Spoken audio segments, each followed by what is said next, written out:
समाजात तुम्हाला मान सन्मान हवा आहे? आजपासून करा या 5 गोष्टी. लोक स्वतःहून करतील तुमचा आदर. Respect in society.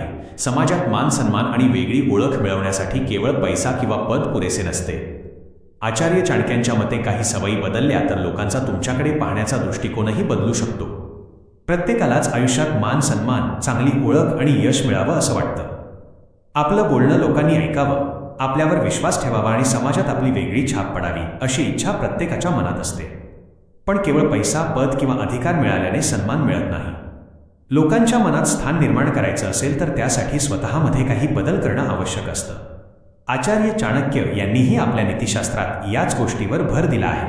त्यांच्या मते व्यक्तीची खरी ताकद त्याच्या संपत्तीत नसून स्वभाव, वागणूक आणि सवयींमध्ये दडलेली असते.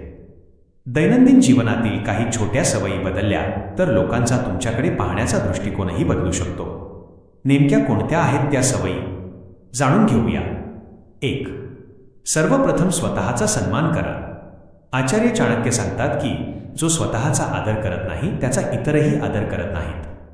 अनेक लोक स्वतःलाच कमी लेखतात. कार्यालयात असो किंवा घरात स्वतःचं मत मांडण्यास घाबरतात. अशा व्यक्ती मेहनती असल्या तरी हळूहळू लोक त्यांच्याकडे दुर्लक्ष करू लागतात. स्वतःच्या वेळेचा, मेहनतीचा आणि निर्णयांचा आदर करणं ही यशाची पहिली पायरी असल्याचं चाणक्य म्हणतात. 2. दिलेला शब्द नेहमी पाळा. एखाद्या व्यक्तीची खरी ओळख त्याच्या शब्दांवरून ठरते. वारंवार मत बदलणाऱ्या किंवा दिलेलं वचन न पाळणाऱ्या व्यक्तींवर लोकांचा विश्वास राहत नाही. चाणक्यांच्या मते जेवढं पेलता येईल तेवढंच वचन द्या, पण एकदा शब्द दिला तर तो कोणत्याही परिस्थितीत पाळा.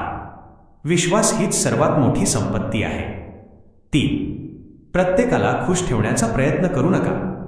सर्वांशी नम्रपणे वागणं चांगलं, पण प्रत्येक गोष्टीला होकार देणं किंवा सतत गोड बोलणं अनेकदा तुमची कमजोरी समजली जाऊ शकते. विशेषतः कामाच्या ठिकाणी स्वतःचं मत स्पष्टपणे मांडणाऱ्या व्यक्तींना अधिक महत्त्व दिलं जातं. चाणक्य सांगतात की नम्रता महत्त्वाची आहे, मात्र ती आत्मसन्मान गमावून नसावी. 4. योग्य आणि अयोग्य यातील फरक ओळखा. जीवनात अनेक वेळा शॉर्टकटचा मोह होतो. चुकीचा मार्ग स्वीकारल्यास काही काळ फायदा मिळू शकतो, पण कायमस्वरूपी सन्मान मिळत नाही. चाणक्यांच्या मते प्रामाणिकपणा आणि सत्याचा मार्ग कठीण असला तरी तोच व्यक्तीला दीर्घकाळ यश आणि आदर मिळवून देतो. त्यामुळे योग्य निर्णय घेण्याची सवय लावणं आवश्यक आहे. 5. रागावर नियंत्रण ठेवा. राग येणं स्वाभाविक आहे, पण त्यावर नियंत्रण ठेवणं हीच खरी परीक्षा आहे. रागाच्या भरात बोललेले शब्द अनेकदा नाती आणि प्रतिष्ठा दोन्ही खराब करू शकतात. शांत, संयमी आणि संतुलित स्वभाव असलेली व्यक्ती लोकांच्या मनात वेगळी जागा निर्माण करते. चाणक्यांच्या मते स्वतःच्या भावना आणि वागणुकीवर नियंत्रण ठेवणारी व्यक्तीच खऱ्या अर्थाने सन्मानाची पात्र ठरते. आचार्य चाणक्य यांनी सांगितलेल्या या सवयी ऐकायला साध्या वाटू शकतात, पण त्या आयुष्यात अंगीकारल्या तर त्याचा सकारात्मक परिणाम हळूहळू दिसू लागतो. मान सन्मान हा एका दिवसात मिळत नाही. तो आपल्या स्वभावातून, कृतीतून आणि सातत्यपूर्ण चांगल्या सवयींमधून निर्माण होत असतो.